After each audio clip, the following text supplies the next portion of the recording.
சென்னை எழும்பூரில் தந்தி டிவியின் மக்கள் மன்றம் நிகழ்ச்சி திமுக vs அதிமுக முரண்பாடுகள் குறைவான கூட்டணி எது என்ற தலைப்பில் நடைபெற்றது. இதில் அரசியல் பிரமுகர்கள், பத்திரிகையாளர்கள் கலந்து கொண்டு காரசாரமான மற்றும் கலகலப்பான கருத்துக்களை முன்வைத்தனர். இந்த நிகழ்ச்சியை ஏராளமானோர் கலந்து கொண்டு கண்டு ரசித்தனர். பார்வையாளர்கள் கூறிய கருத்துக்களை பார்க்கலாம். மக்கள் மன்றம் நிகழ்ச்சியில் தான் நாங்கள் ஒரு நிறைவே அடையிறோம். ஒவ்வொரு முறை ஒவ்வொரு விதமான தலைப்புகள் மூலமாக மக்களுக்கு அந்த மக்கள் மன்றம் நிகழ்ச்சி நடைபெறுவது மற்றற்ற மகிழ்ச்சி. இப்பொழுது இருக்கக்கூடிய புதிய கூட்டணியானது அனைத்து இந்திய அண்ணா திராவிட முன்னேற்ற கழகமும் பாரதிய ஜனதா கட்சியும் இணைந்துள்ளது. மேலும் ஒரு தமிழகத்தை வலு சேர்த்து வருகின்ற 2026 சட்டமன்ற தேர்தலிலே திராவிட முன்னேற்ற கழகத்தை மக்கள் விரைவில் அனுப்புவதற்குண்டான ஒரு சிறந்த ஒரு கூட்டணியாக அமைந்திருக்கிறது. எங்கள் முன்னாள் மாநில தலைவர் அண்ணாமலை அவர்கள் எல்லாவற்றையுமே ப்ரூஃபோடு சொல்வார்கள்.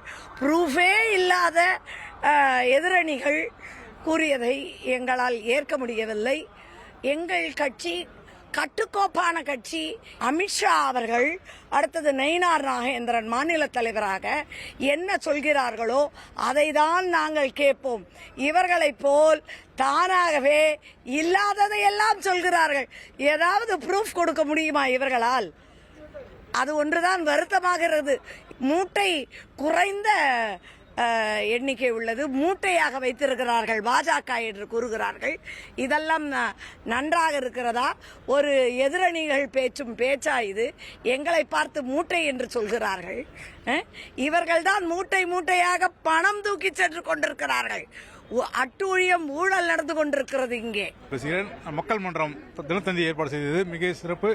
2 அணியிலிருந்து பேசிய தலைவர்கள் மிக சிறந்த ஒரு உரையாளர்கள் தான். தினந்தோறும் பல விவாத மேடையில் பேசுகிறவர்கள். இதிலே நாம் அதிமுக அணியும் திமுக அணியிலிருந்து பேசுகிறார்கள். அதிமுக அணி கூட்டணி அமைந்ததான முரண்பாடுகள் நாம் தினந்தோறும் பார்த்துக் கொண்டுதான். இது முதலிலே முரண்பாடு கூடிதான். இங்கே மேடை அலங்கரத்துக்காக அவர்கள் சில வார்த்தைகளை கலாசுந்தரம் மற்றும் நாராயணன் பேசினாலும் திமுக பேசியவர்கள் தொடர் வெற்றிகளை, அவர்கள் தளபதியினுடைய வெற்றியும் திராவிட ஆட்சியும் மக்களுடைய அந்த சாதனைகளும் குறித்து தொடர் ஒரு பட்டியலிட்டு இந்த வெற்றியினுடைய அந்த தொடர் வெற்றியை அவர்கள் இங்கே உறுதி செய்திருக்கிறார்கள். அந்த வகையில் இந்த மக்கள் மன்றமானது திமுக வெற்றிக்கு மேலும் ஒரு முத்தாய்ப்பாக அமையும். இந்த நிகழ்ச்சி ஏற்பாடு செய்து சிறப்பான ஒரு நபர்களை அழைத்த தந்தி டிவிக்கு நன்றி தெரிவித்துக் கொள்கிறேன். தவிர்க்க முடியாத தம்ப்நெயில்ஸ், கலக்கலான கண்டென்ட்ஸ், சினிமாவும் சீரியஸ் பிரச்சனைகளும், பல வருடங்கள் இடைவெளி கலகலப்பும் கைகலப்பும்,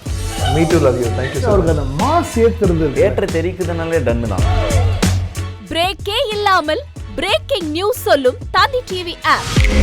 இன்ஸ்டா தலைமுறை வரை இறங்கி அடிக்கும் தந்தி டிவியின் டிஜிட்டல் எக்ஸ்க்ளூசிவ். அது தண்ணிக்குள்ள போகும்போது ஹேங் ஆயிடுச்சு. உங்களுக்கு விஜய் சார் எந்த அளவுக்கு ரொம்ப பிடிக்கும்? Of course, Malayalis are huge Vijay sir fans. 2 பேருமே ரொம்ப பிடிக்கும் எனக்கு. தந்தி டிவி ஆப்பை இலவசமா டவுன்லோட் செய்யுங்க. ஃபாலோ பண்ணுங்க, சப்ஸ்கிரைப் பண்ணுங்க, என்ஜாய் பண்ணுங்க.